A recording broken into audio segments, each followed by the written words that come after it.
the documentary series on purpose and discovering your purpose and talking to women who are living in their purpose. And I am so excited to share with you guys today Jordanna Air, who I have been watching in her journey over the couple years and just seeing so many epic things that she's producing. She just traveled around the whole world. Her business is virtual.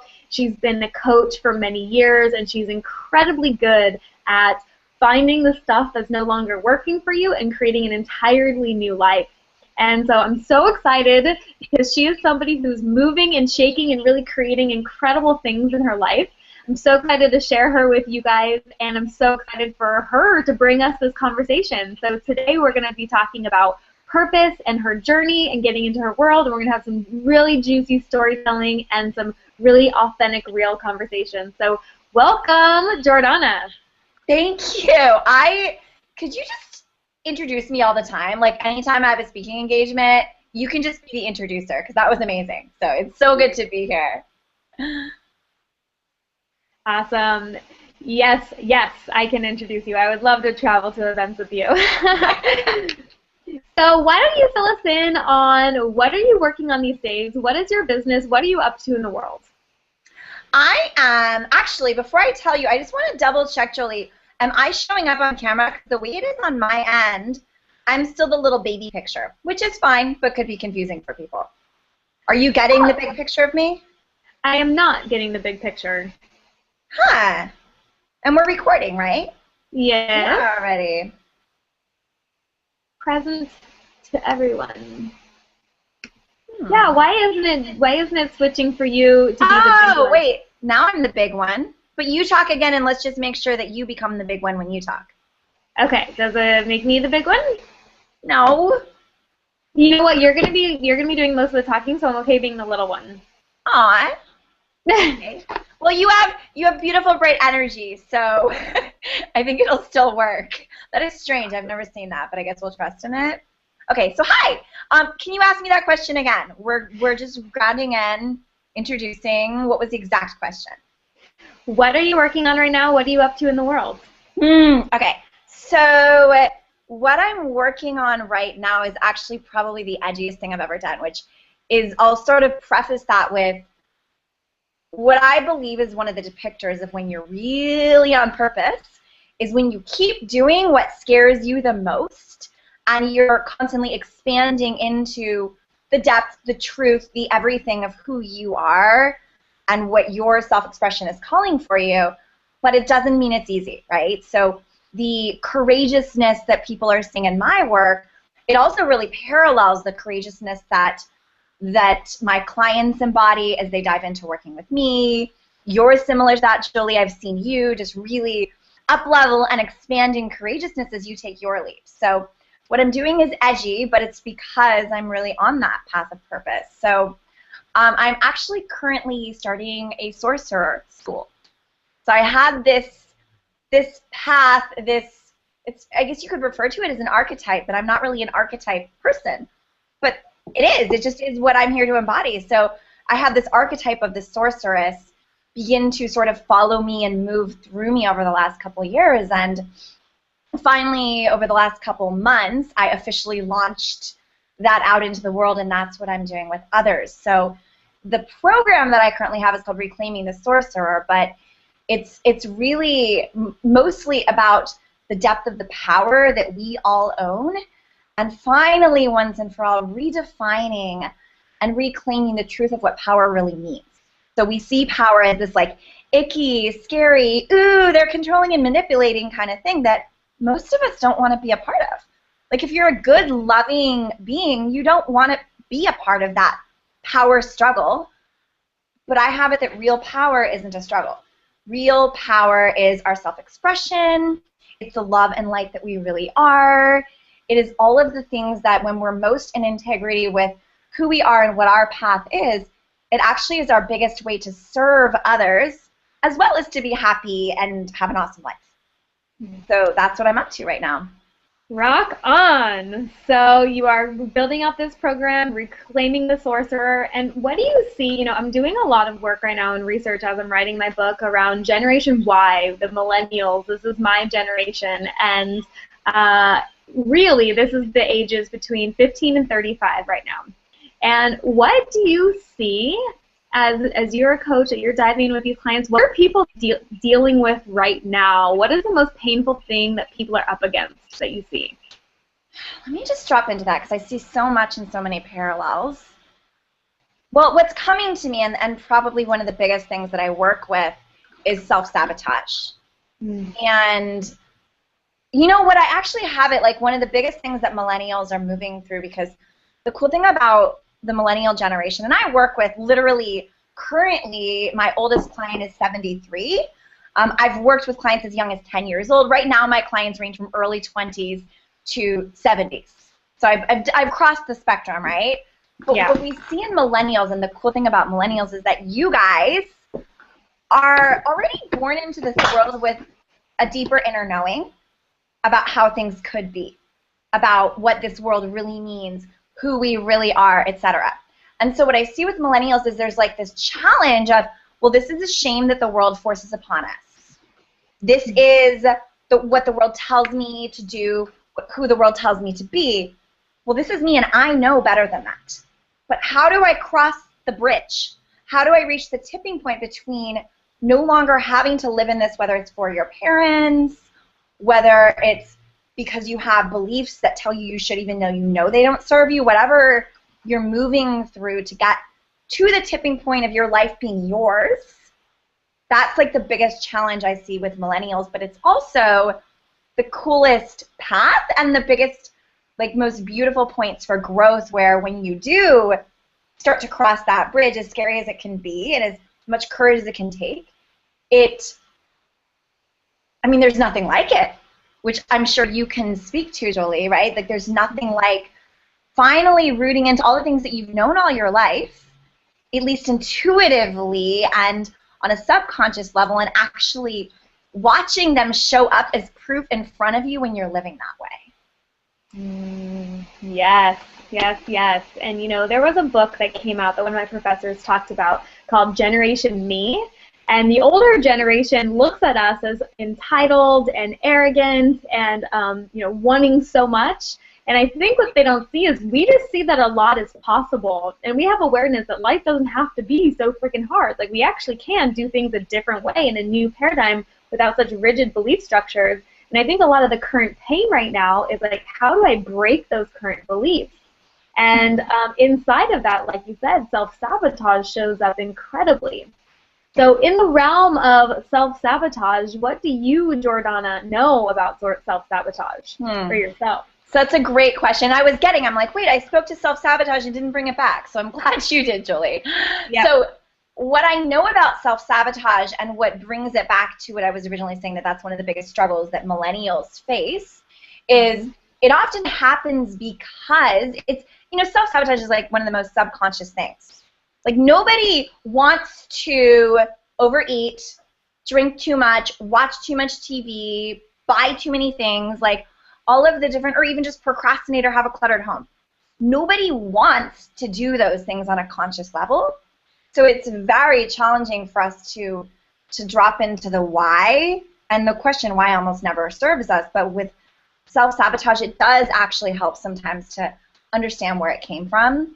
And what I do know is that it usually comes from not being willing to face the truth of who you are.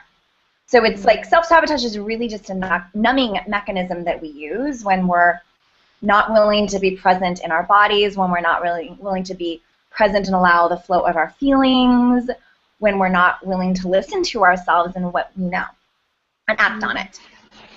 And so what happens is when we aren't willing, we have to numb it.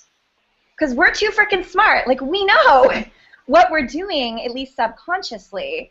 And so we have to numb out so that we don't watch ourselves not be who we know we are.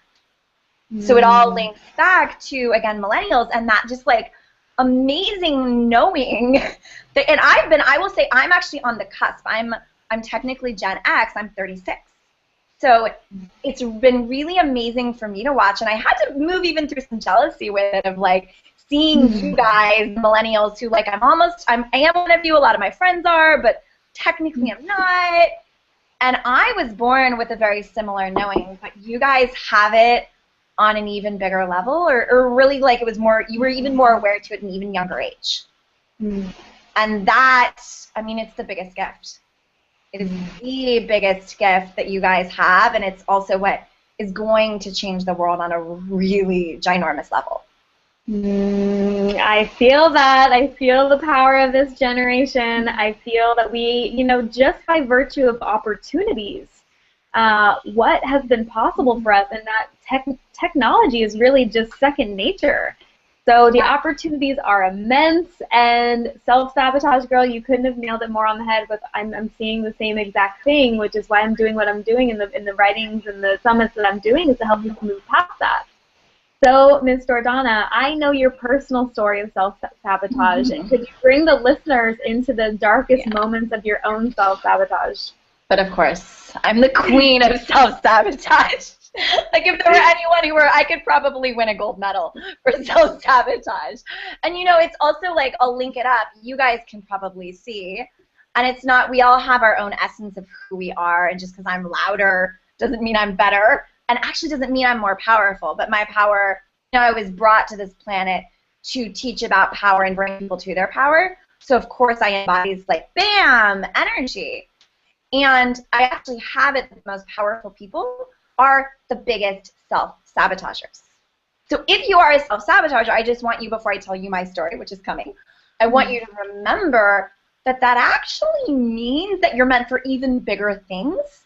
It doesn't mean you're supposed to stay stuck in it. It means that you have to move through a slightly larger gap of junk to get to the even bigger things that you're meant for. So go back, all the way back.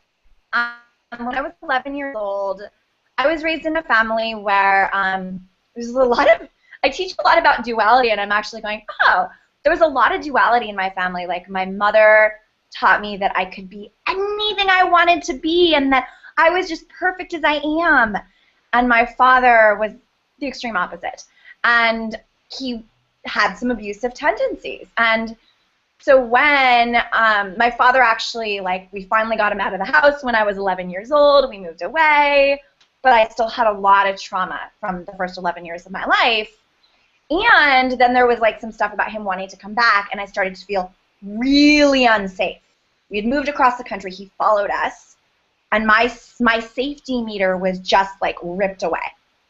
And I felt that I had to be responsible. You know, I was that child who, like, parentified herself, if you've ever heard of that term. Like, I was insistent on being the co-parent with my mother, which she was like, and it was hard for her to stop me because I was so powerful. So I carried a lot of weight on my shoulders from a very young age. And a lot of it was from that knowing of how it could be, and knowing that it didn't have to be that way. But because I didn't yet have the tools for the simple ways that we can move through it not having to be that way and make it better, I began to eat like no tomorrow. I began to numb my body and numb my feelings with food. And I am also, you know, to link up to all that, I'm also an empath. So there was a lot of shit to numb out. I was feeling everyone's feelings in addition to my own and the trauma that I had been through. So that lasted for, I mean, the, like, most extreme where I was so numb, I like, consciously knew but really didn't have a way to deal with it, lasted for, I would say, somewhere between, like, 8 and 10 years. So when I went to college is when I really started to seek help. And, but I had all these therapists tell me that I was perfect and that I didn't need their help because I talked a good talk, you know, like, I still was, like, co-president of this honor society, and, you know, had all the like, accolades to show that I was doing what I was supposed to be doing with my life. So no one was there to help me, and I was just crumbling in pieces internally, and again, continuing to numb it out with food, and then showing up as a further perfectionist, which also had people still thinking that I didn't need help. It wasn't until 2003, so 12 years ago now, that something switched. I had moved to San Diego. You know, I was just following my path of purpose at the time, and I had gotten to San Diego, And I started to meet people who were spiritual. I started to meet people who meditated. And that part of me that always wondered about something else and always knew more was possible finally began to get the tools of how to tap into that possibility. And then from there, though, it still took me years. Like, it literally, my eating disorder battle was 20 whole years. And it's still something that I pay attention to. I mean, it's not my story anymore, but it's still something that I notice and I check in, constantly nourishing my body into things. It actually took me like a full year to move from a complete step from food to showing up for myself. And my God, did my life shift when I finally did. But it was a journey, you know. It was even like when I opened my first business, it was around the time that I was technically like done with overeating, but I still had tendencies and I still had more junk to move through. And in learning to not sabotage anymore, it meant that I had to finally face the darkness. So it wasn't easy. Again, as an empath, there's dark emotions that I had to start to face, the shame, the self-judgment, etc., etc., etc. So I had to learn to really move through those. And honestly, that's where my full-on path of purpose became clearer to me. Because the more I started to move through the darkness, the more I was like, well, the world needs this shit. It's so important. You said a word that there's a lot of people listening that may not know what it means. What does it mean to be an empath or empathic? Okay, so it can show up in different ways. Those of you that are listening, I'll just sort of ask you a couple questions. Have you ever felt like maybe you were in a room full of people and you started to feel like you were full of different energy, but it wasn't all yours? Or you start to notice, this isn't how I felt when I came into this party. How come now I feel different? Or you could be having a conversation with someone and all of a sudden you start to pick up what they're picking up. Or maybe your boyfriend is in pain and you start to feel his pain. Or, you know, there's trouble in your family and you start to take it on as if it were your own. Being an empath is basically like being a sponge for all of the emotions, because emotions are just energy. Like emotion is energy in motion. And it's constantly moving around. We basically act as the sponge.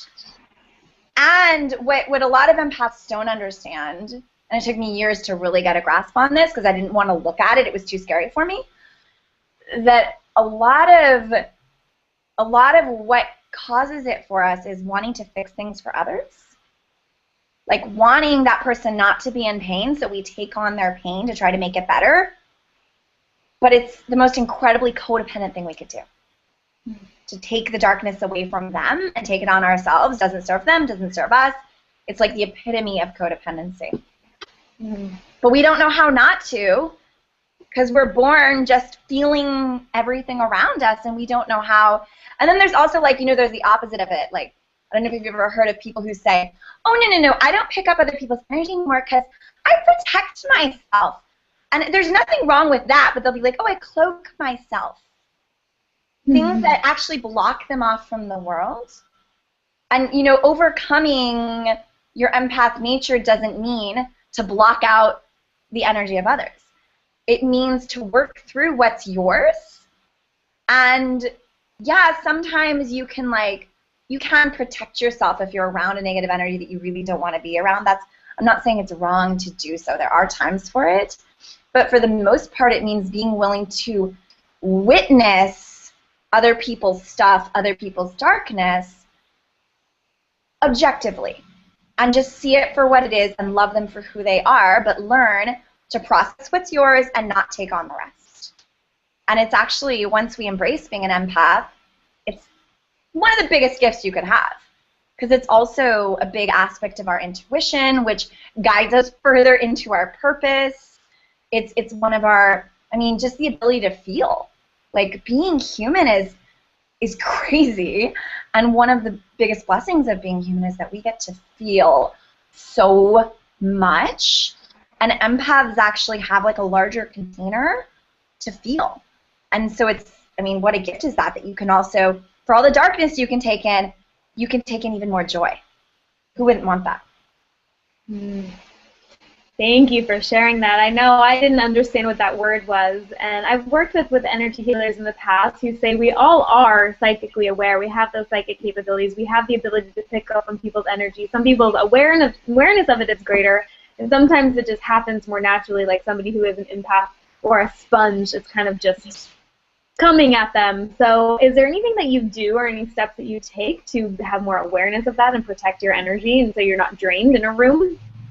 Yeah, that's a good question. So one is, simply, like a simple one is I do as much grounding as I possibly can.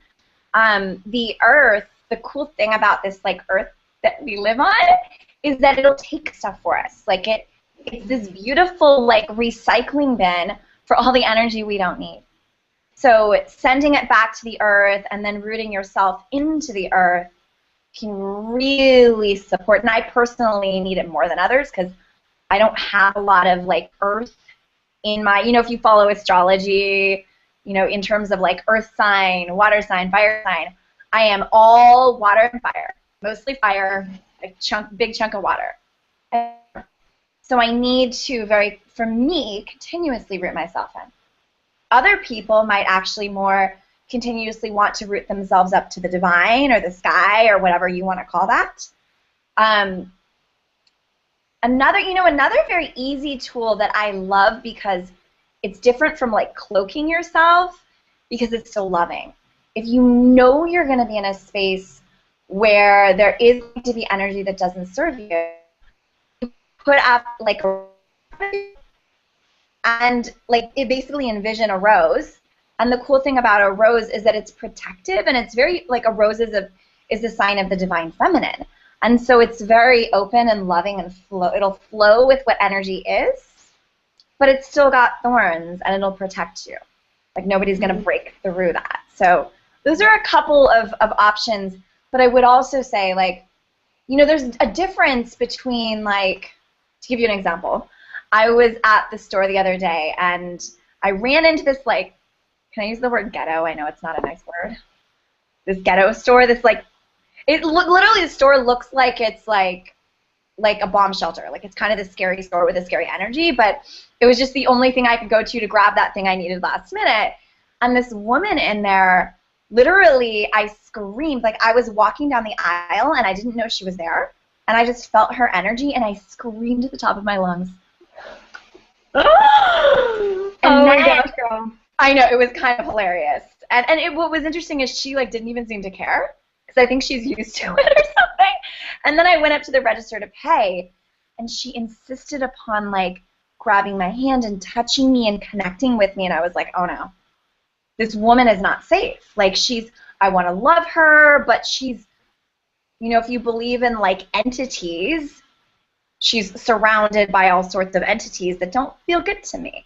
So there are those extremes, and I actually literally, when I got home, I asked my boyfriend started to open the door for me, and I was like, babe, shut the door, don't let me in.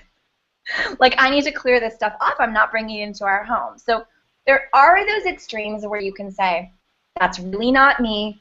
I'm going to protect myself from that.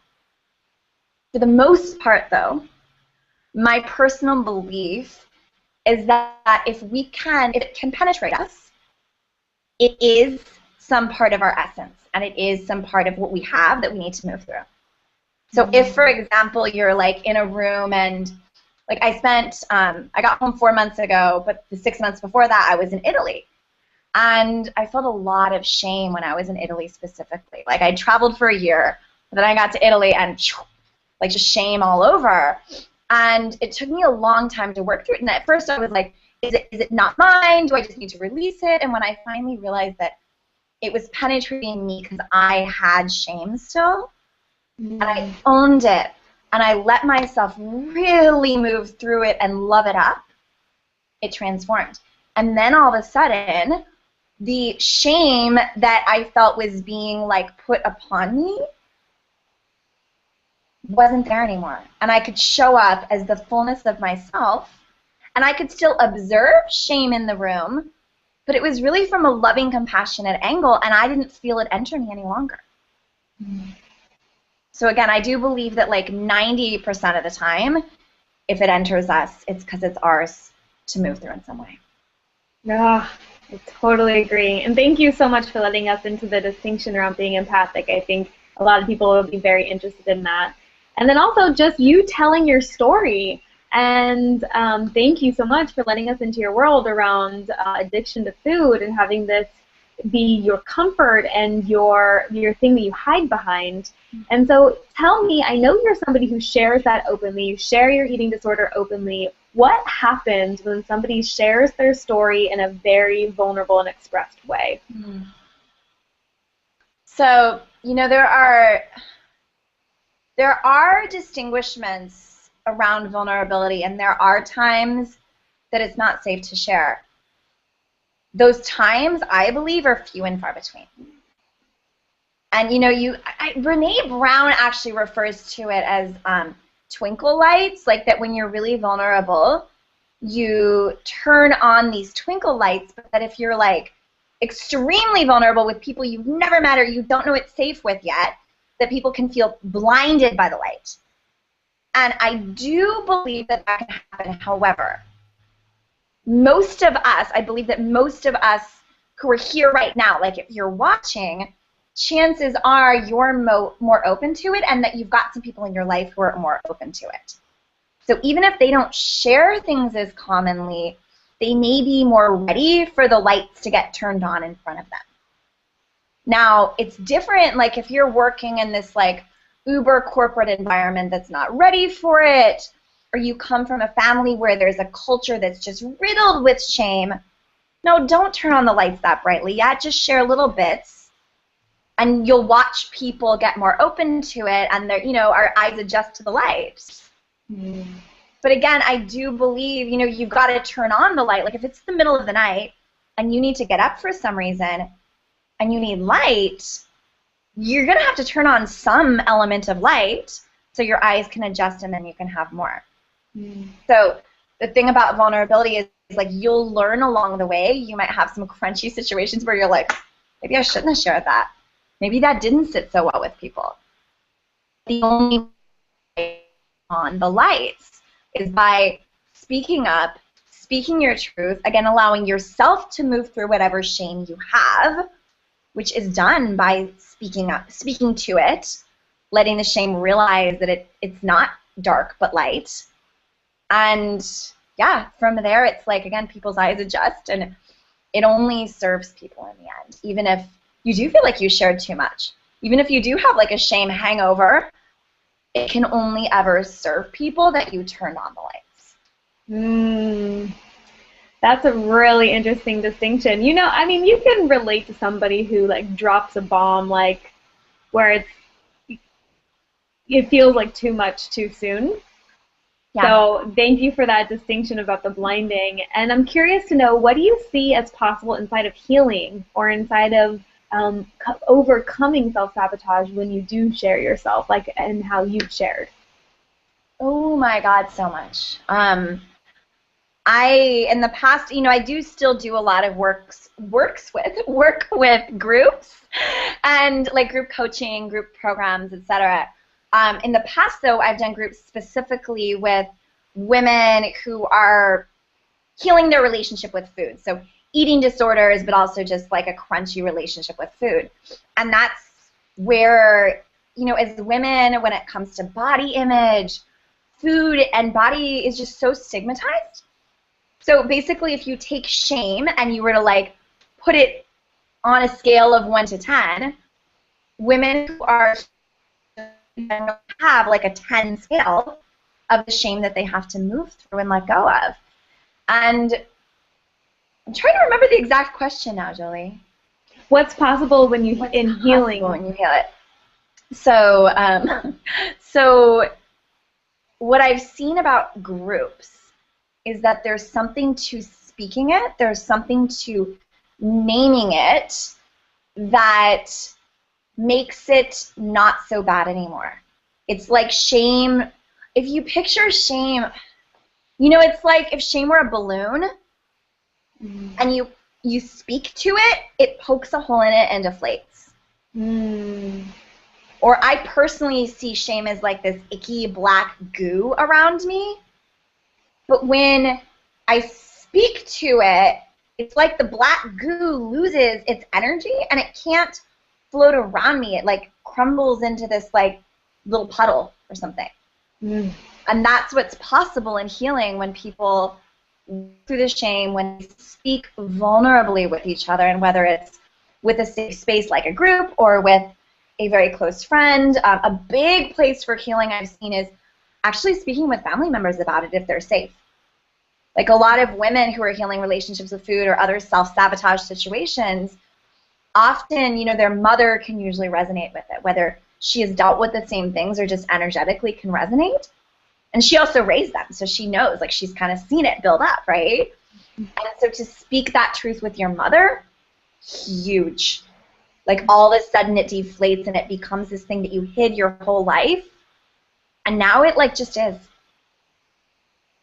And it goes from this big bad story that owns you to this thing that you've been through, that you can see the beauty of, that you've learned from, that isn't owned by anyone, like it is.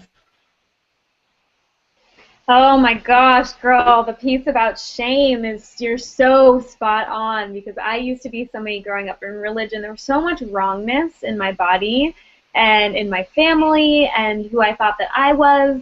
And when I started sharing my story, I realized it's not so bad. It's not that anything that nobody else has ever dealt with before.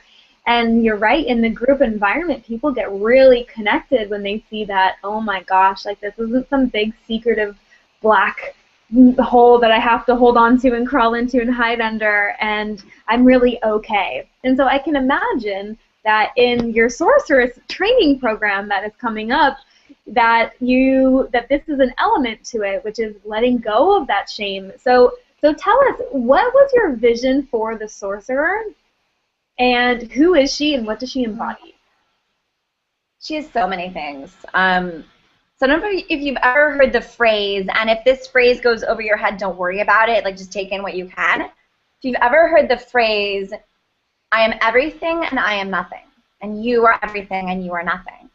And the sorcerer, the sorceress gets that. Like, she or he gets that we are so fully tapped, you know, sorceress, we're so fully tapped into source energy. Whatever, and I don't care if you're spiritual, if you're religious, like what you believe or don't believe, most of us can at least all agree that there's this energy of the universe, this energy of the world that we live in that can support us and guide us in having this magical life. And it's that energy that supports us in creating things. It's that energy that supports us in being who we are and expanding and in our purpose for the world and serving others and loving ourselves, etc. So the sorcerer, the sorceress gets that, you know, they get that they're nothing in the sense that a sorcerer has to be like really confident and really rooted in being enough and being powerful. But if you take that to an extreme, then it can become ego.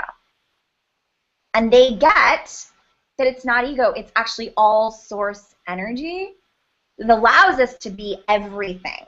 So in a way you're nothing, and in a way you are everything because you are source energy. And they are so deeply connected to that energy, and it's a practice. It doesn't mean that all sorcerers or sorceresses like are there. There's no really there to be. We're always expanding. That's being human, right? But they're so deeply committed to the path of surrendering to that energy, to the path of allowing that energy to guide them and to create from there, that they do become able to do anything they want. They do become able to just walk into a room and experience all the love that's there for them, as well as give away all the love they've been wanting to give to people their whole lives. But they do it in a way that's no longer just giving, giving, giving. It's in a way that, you know, if you've ever heard the phrase giving and receiving are one and the same. Yeah. The sorceress knows that. We know that, and we are constantly in the cycle and in the flow of giving and receiving. And I mean, there's so much, you know, the sorcerer is spacious.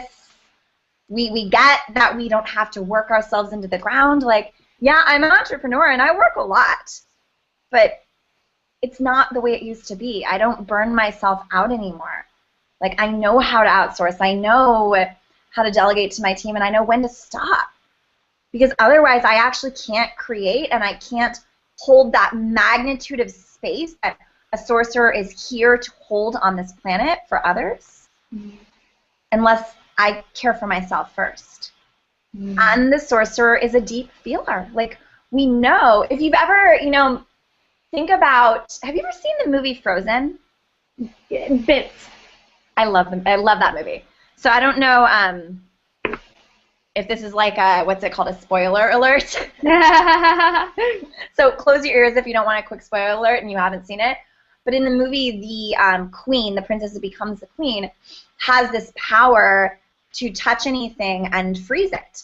And she thinks it's like the worst power in the world. She thinks she's going to kill people. But then she ultimately, through the transformation she goes through in the movie, she sees that that ability to touch things and turn them to ice is a gift. And it's actually pure love. And she creates this like beautiful ice kingdom that everyone magically, lovingly lives in. And that's like, I see the sorcerer, the sorceress as one who, it's because we can feel so deeply and because we access that, that it's like, yeah, if I get angry, it could be like a huge windstorm that blows somebody over. But because I'm connected to Source and I know that I'm everything and nothing, I allow it to flow through me guided by Source energy. So instead of my windstorm killing people, it serves people. And if it blows you over, maybe it was what was supposed to be, but I'm always dedicated to how can I be the greatest amount of love in this moment. And so my windstorm rarely, but it usually so in touch with the power they have, they create the windstorm or the whatever it is with their emotions that heals people, that creates more love in people's life. So that's, yeah. I love it, Jordanna. I love it, love it, love it. And I know that I've actually talked to many people who've worked with you in the past, and you're somebody who builds systems. So this kind of language might seem a little intangible for people, or they might not grasp like what exactly that it would mean in their life to be the sorcerer. And so maybe you could speak into a bit of like, what's the process you take people on? What are the tangible, actionable results that they may get in working with you?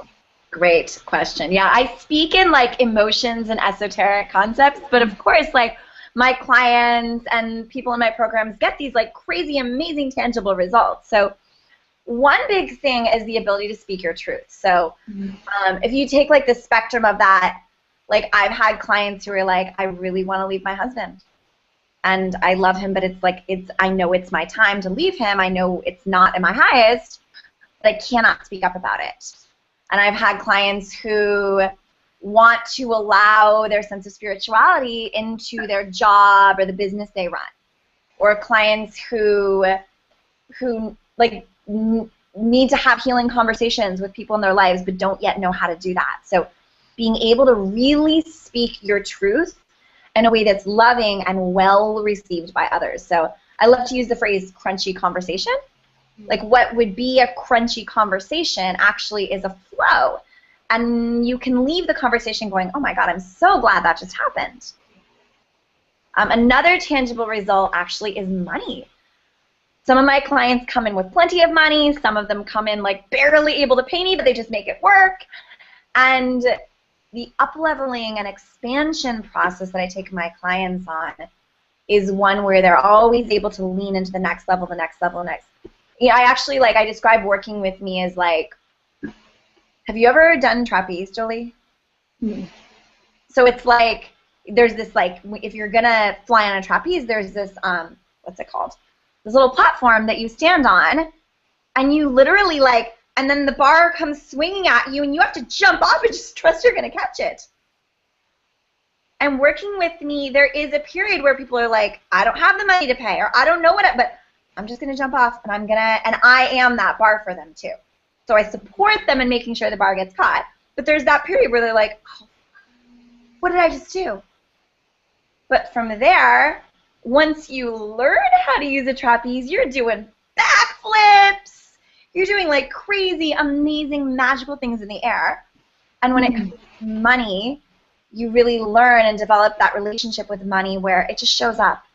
And everything you need is always there. And you can always have more. And it's not about being materialistic, although I'm not making that wrong either. But it's about always having whatever you want, whatever you desire, and whatever you need to keep expanding. I love that analogy. I'm actually making a really big financial decision right now where, like, I just have to trust that when the bar comes swinging that I'm going to catch it. So I actually help my mom with her finances and with real estate and stuff since my dad passed away 5 years ago. And she lives in a condo now in East County, and she wants to be by the beach. So we can sell the money, or sell the condo and take the money, and then she would have X amount of years at the beach before that money would not be there, and I would have to trust that I'm making whatever, $1 million a year to be able to just be able to afford and buy a house on the beach. That it wouldn't even be an issue or a problem, but that gives me like a 5-year runway. Or if she stays in the condo she is now, own it outright, and she's good forever. So I'm trusting that by her living by the beach and really ultimately being where she wants to be in life, that in 5 years I'll graciously be able to catch, and everything's going to work out just perfect. But it is a big financial decision. It's huge. And it requires a really big level of trust what you're moving through. Like just knowing. Because the thing, too, is like if you were to, I mean, in your situation, and I see this with clients, too, if you then start to overthink, well, how am I going to make that money in 5 years, and you're all focused on 5 years from now, and you're not in the present with it, you could be screwed. But I know you, so I know that's not going to happen, luckily. If you're really just present with it, like, okay, all right, what now? And what now? And you trust that in 5 years, the gap is going to be more than bridged for you, that bar is going to come and swinging back for you, and you're going to be doing flips on it because it's been 5 years and you've totally learned, right? But you got it. Just like a trapeze, you can't, if you're not present, and if you're not trusting and just present in your body, you're not going to catch that bar. Right.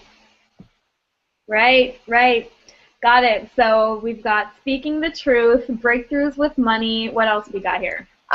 Starting businesses is probably the biggest one that I see with my clients. So it parallels actually both. Like usually when you're starting a business, I rarely stand, I mean, I'll stand for anything my clients that's like in their truth to do, but rarely, in fact, actually, I think never, have I seen a client who wants to start a business that's not like the depth of who they are and their real calling. And I help people move into that depth and that calling of their soul, really. So starting the business that is finally like, oh, I really feel like I'm on purpose now. I really feel like this is what I was meant to do. It doesn't mean it's not going to grow. It doesn't, there's always room for more and for the next level. And that's the practice that I instill in my clients, is the constant expansion, so that even after working with me, now if they want to start a different business, it's okay, they're safe, and they know how to do it. So that actually, and I do work, some systems and some processes of starting a business.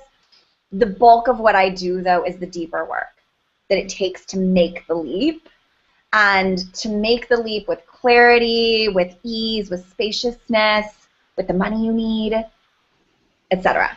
And the self-sabotage out of the way, like having the self-sabotage worked through so it's not your MO and it doesn't interfere with your ability to serve your purpose.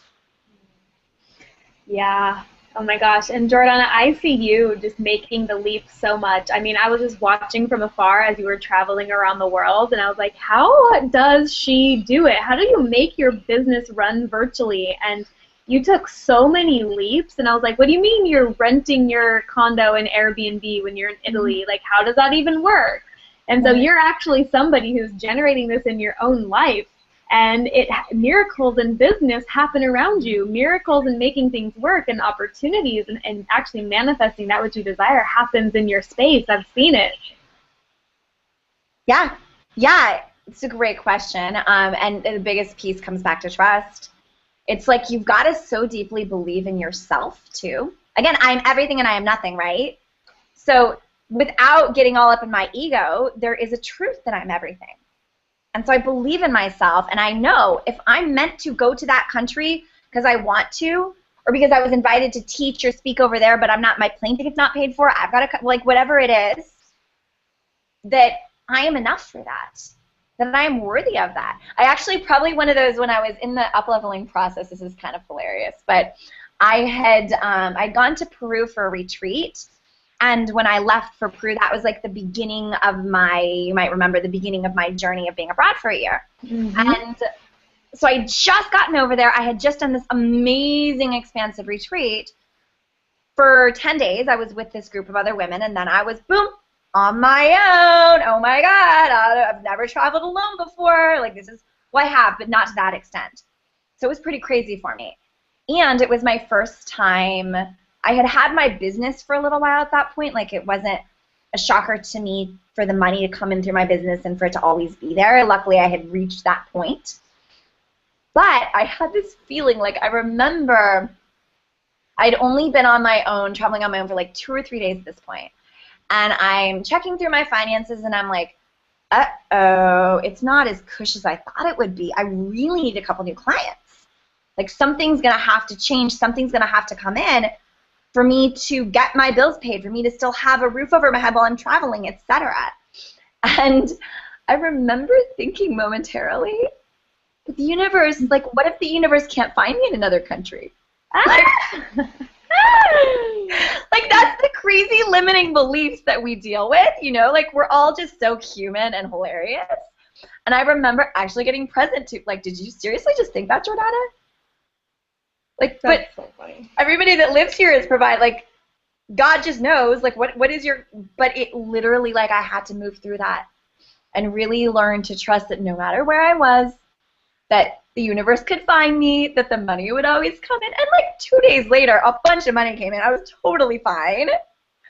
But, you know, it's the constant up-leveling of just what now, what now, and what now.